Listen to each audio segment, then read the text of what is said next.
Hello everyone, welcome to another episode of the Back to My Roots TV show. I'm Jess. And I'm Dave, and we are your hosts.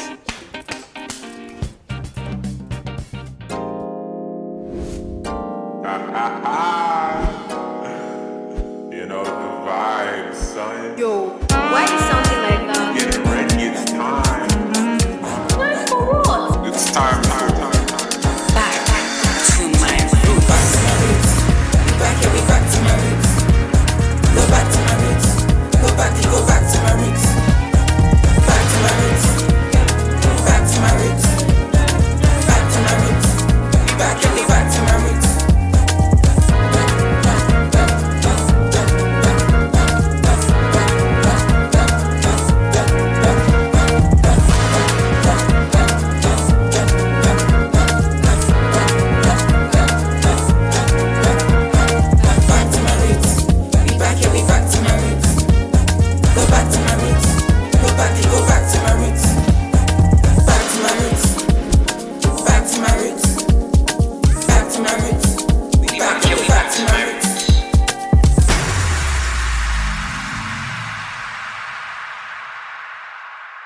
Today on the show, we have a lot of fun things planned. Anyways, let's move on to the next segment, the Blue Table Talk.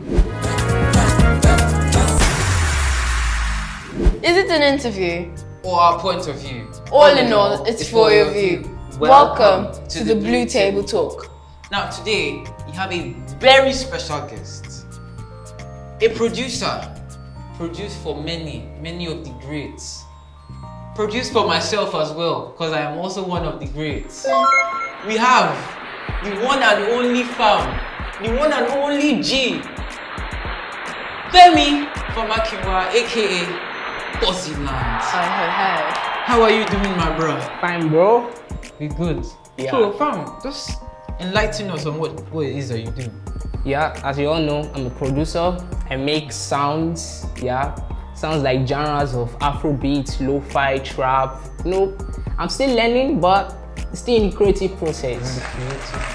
So, what is it that led you into being a producer? Yeah, so I was like 9 years old. Then I was still curious. When I was hearing a particular beat in mind, I was like, oh, this is good. Then I was like, how do producers do it? How do they construct? Like, it goes through my head time to time, like, oh, I have to do this. Then when I was 12 years old, I actually made the decision that I'm gonna be a producer, just for hobby thing, just for a while. So yeah, I started making songs, when I was 12 years old with my laptop. Then I got a laptop. Then, FL Studio, I struggled. I started from the ground up. Then, started creating genres like lo-fi, trap, then Afrobeat. Then when I was 13 years old, I made a decision, let me rebrand. So then from there, I started calling myself Bozzyland. And it came off. An idea came up with me in my head. So then I started working with artists like Tayo Beach, and Samson Young. So, how would you describe the music you make, and what's your creative process? Yeah, the type of music I make is a combination of melodies that transcribe what I'm trying to say or make an impression to someone. I make my beats impacting on my emotions. Yeah. And your creative process? Yeah, my creative process. Yeah, fun. I make my beat from scratch. You have to get in the vibe. Get in the vibe. I get in the mood of what you are trying to make. Sometimes I might be sad, sometimes I might be happy. Just beatbox with my mouth and just lay something down with my magical fingers. It's a big industry, The music industry. And in big things, you have opportunities and you have problems. Yeah. So, problem-wise, if there's anything you want to change in the industry, what would that thing be?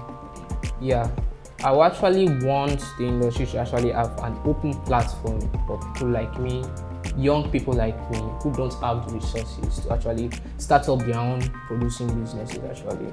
Because there are a lot of talented people out there, that are ready to get their hands dirty to earn some cash or a living, and they're also talented in it. So I actually advise the industry to actually be bringing out platform for youths like me who want to go and study hard. That's solid, and that's so very true, because we definitely have a lot of young amateur producers who are actually at high range, as in when it comes to producing, they are high level, but nobody has these resources. So you being a producer, Yeah. man's producing trap, producing soul, jazz, Afrobeat. You produce all sorts of genre, but why choose Nigeria? Why choose African music? Yeah. You see, I'm trying to bring out vibe that everybody can actually like. Then I was scrolling through possible genres that I can't find that, but I can't kid myself. I can't be saying I have to mix trap or from other countries, because Nigeria is where I grew up from, my root country. So I have to purchase that music, that African culture music, which is Afrobeat. Afrobeat to the world, man. It's a fun-loving genre that you can just example, just do our dance now. We're bringing Africa. We're bringing Africa to the world, and everyone around it should also love this. Africa to the world. Okay, so you guys, you've heard this from Femi. But Femi, is there anything you'd like to say to those producers out there? Yeah, to my lovely people out there, young producers like me, always stay true to yourself. Everything you do every day is a blessing, to be sincere. Positive. Yeah. Everyone out there, work hard. Yeah. And fams, you've heard it from Femi, Famakinwa, aka Fozilan. Stay positive, stay true to yourself, keep going, strike hard. You can find him down on the socials below. And we move to the next segment. Pick and remember. Yes. Adios. Okay, you guys, we're back with the pick and remember box again, and we still have Femi as our guest. So we shall begin. Pick one. Oh. Yeah, I'll get a good one. I'm so happy in my life right now. Okay, Femi, you can start.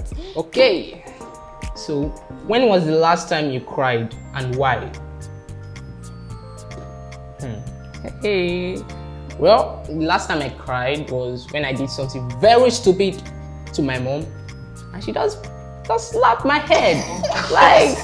I was crying. I was so sad. Then I begged her. She also slapped me again. So I had to beg her for the whole day.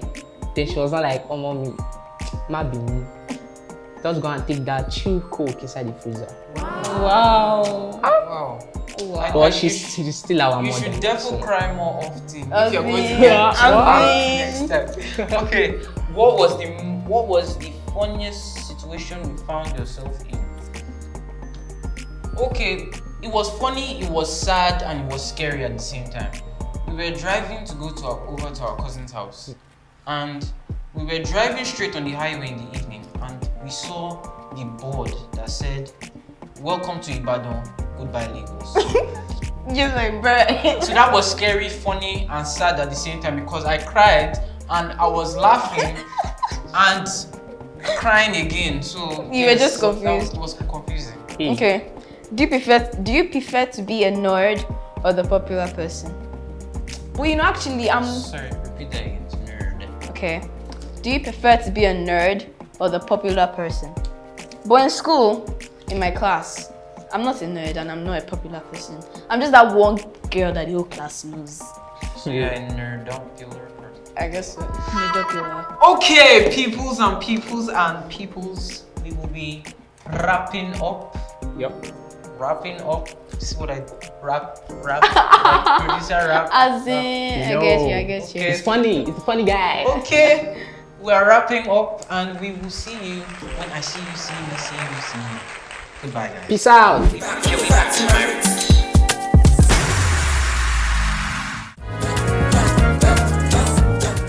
Now that was a nice conversation with Femi, but let's move on to the next segment. Back in those days. So, back in those days, the mother, father, and children actually used to eat from the same bowl. Like, everybody sitting on the table, eating from the same bowl. But I don't mind that, but I have questions. Like, who gets the bigger piece of meat? So So that's a wrap for today's show. I'm so sad right now that I won't be able to see all of your faces. Even though I haven't seen your faces, I don't need to see them to know that you're beautiful. But I'll see you in another episode. Bye. We back to my roots.